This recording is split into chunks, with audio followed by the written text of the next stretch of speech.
طيبا مباركا نافعا للأمة الإسلامية. الله سبحانه وتعالى يوفقنا ويوفق لجميع أهل آكي تمام الصحة وكمال العافية. الفاتحة. ورحمة الله. أعوذ بالله من الشيطان.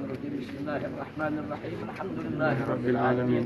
الرحمن الرحيم مالك يوم الدين. إياك نعبد وإياك نستعين. اهدنا الصراط المستقيم صراط الذين أنعمت عليهم غير المغضوب عليهم ولا الضالين. آمين. بأنوار الفاتحة وبأسرار الفاتحة وبمعجزات الفاتحة. آمين. وبحق من أنزلت عليه سورة الفاتحة. آمين. ونبيك محمد صلى الله عليه وسلم. آمين. اللهم لا تدع لنا في مقامنا هذا ذنبا إلا يا غفرته رب. ولا هما إلا فرجته آمين. ولا مريضا إلا شفيته آمين. ولا يا مكروبا شافي. إلا نفسته آمين. ولا مكروبا إلا نفسته آمين. ولا مكروبا إلا نفسته آمين. ولا حاجة من حوائج الدنيا والآخرة إلا قضيتها ويسرتها يا أرحم آمين. الراحمين. آمين. اللهم ادفع عنا وعن المسلمين خصوصا في آكي آمين. وسمطرة آمين. وإندونيسيا آمين. البلاء والوباء والزلازل والسيول والفيضانات والأحداث جميعا ما ظهر منها وبطن يا رب العالمين.